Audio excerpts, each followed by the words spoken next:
what is your number 3 game of all time?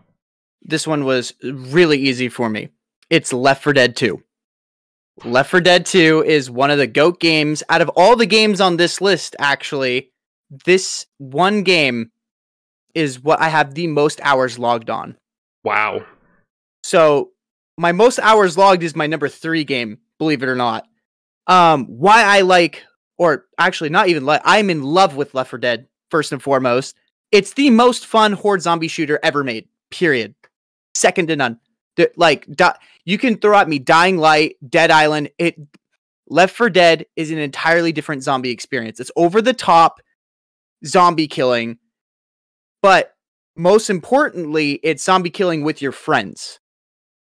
The whole game centers around playing with your friends, and for a horror game, you're going to actually share a lot more laughs and a good time with your friends going through the campaign and going through the game vanilla than any other zombie game or any other horde shooter that I've ever played, right? It doesn't take itself too seriously.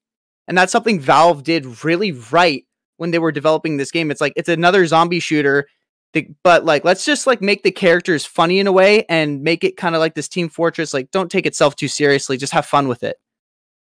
It's the bar. It's the bar for co-op, dude. No questions asked. It is. And the highlight of its gameplay for me is like not just the horde infected, which is like, no, that's your typical common infected with crazy dismemberment that I haven't seen in another game. Like Back 4 Blood, I was just like watching Back 4 Blood versus Left 4 Dead 2 gameplay. Left 4 Dead 2 had way better AI and dismemberment than this current Back 4 Blood game. And which is like, it's an old, like Left 4 Dead 2 is an older game, but the thing is like, that's how like advanced Valve's like thinking for the experience is for fun, not for taking itself too seriously, which I feel like a lot of games do nowadays. They take themselves too seriously and they put aside the fun for later. Whereas Valve games kind of put the fun in the game first and then do everything else. The game that makes me think of Left 4 Dead most recently is Lethal Company, because it has that aspect of not taking itself too seriously. And from that point, the fun, the community, the co-op, and like the humor, building a serious type of game on top of those aspects. And Left 4 Dead was the peak of this mixture of lighthearted fun with very serious, like, holy crap, I'm about to get killed by 100 zombies type of feeling. Yep. And what also sell the game for me was its special infected, right? So it didn't, like, yes, you don't want to stray too far away from the group because these special infected, once they get you, you can't get your way out of it. You can't help yourself. Sure, you can like cut the smoker's tongue in case it catches you, or you can probably get the jockey just before he gets the jump on you. But at the end of the day, if these special infected have you, you have no way out. And it's just a health bar redux from there. So the game does not promote going solo. It definitely promotes you playing with your friends and collaborating as a team. But it doesn't feel forced. It feels natural. Like it's the natural thing to do. I don't feel like I have to collaborate with these people and have it feel like a burden, like saving Captain Keyes from the ship in Halo 1. I hate that mission. I hate protection missions. But this game is kind of all about like working with the team in order to get from A to B. And it's not a forced experience. The simplicity of the objective is like almost the beauty of what makes Left 4 Dead so engaging, because you're not over here, like you said, worrying about protection missions unless you're doing something goofy like the Noam Chomsky achievement. What you're doing is focusing on the challenges in between you and your friends from said point A to point B. You aren't worried about having to turn around and make sure that guy is not attacking the person you're protecting. You're not worried about, am I gonna follow this person and lose this person in one of those really garbage Assassin's Creed follow missions, right? Keeping track of an AI. No, all you have to worry about is not dying and moving ahead to the next point in the game. That's it. Yep. And everything else in between there is the concern. And so it really keeps you engaged into the present rather than trying to remember the past objective that was given to you.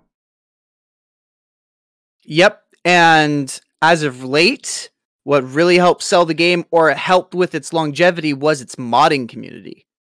Which, when Left 4 Dead started introducing mods, the whole game for me changed from there. I was like playing not expansion DLCs, but like expansion maps and chapters that the game otherwise would not have had. I remember playing through this one, and it was a different UFO game that we played. There was like this one campaign where you were on a big spaceship in space and you're fighting off like all these aliens. And I would actually mod the xenomorph in for the common infected, just because like I love the Aliens franchise that much. The fact that I could change the enemies, the weapons, and like some of the modding community details, or like at least their level of details for the assets that they're putting into the game, were like better than what the developers originally intended, which was just like insane to me. Like you can actually build a portfolio off of just making mods for games. Left 4 Dead was the first game I ever modded, and it changed the way I looked at PC gaming. Like, I had seen YouTube videos of mods, but once you actually do it and you realize I can customize this game in a way that makes it so personalized to me and try out so many different ways to play this game, it becomes an eternal game. It's like a constantly updating game where you can choose the updates, and it's the one game where the Steam Workshop seems to be really well working because it's Valve, obviously. And so all of the mods are on the Steam Workshop, and it just makes it so easy to install, uninstall, get the same mods as your friends. And I just really appreciate that simplicity of modding and then the depth of it. Like how far people are willing to go to create cool mods blows my mind. It's a serious contender. I didn't think that people would put the level of detail into mods like the ones that we just played the other week, where they had that little anime. What is that mod called? It's like the mech girl with the gun wrist, and it like the reload animation did like flip her to the front of the screen, and she like just like reloads the gun and it puts her back into that over the shoulder perspective. And I'm like, who the heck made that? How much went into just making that little animation go through? That's insane. It's insane. So cool. It was like, as soon as I picked it up, I was like, this is so absurd. And then I reloaded. I was like, this might be the greatest mod of all time. This is awesome. Yeah, like, for all I care, it's a freaking game that's a mech warrior fighting zombie hordes. Like, that's what the game is to me now. Like, that one little mod changes up the whole feeling of the game. And then there's also the AI director for Left 4 Dead, which was the ingeniousness of it. Like, yes, there were scripted portions throughout the Left 4 Dead franchise, but the majority of the time playing the game, there is a director that keeps the pace of its gameplay. So, like Alien Isolation, if it detects that there's nothing going on for the last 5 minutes, I'm going to throw a horde at you and some zombies, it's going to do so. Which keeps every playthrough interesting and unique, right? Which also kind of adds to that eternal like gameplay that you were mentioning earlier. It's second to none. There's no other game experience that I've played personally that feels like that. Usually on like games like Dead Island, you clear a room of zombies. That's it. Like the whole building's empty. You don't have to worry about it. Left 4 Dead 2, that's not the case. You are worrying about zombies all the freaking time.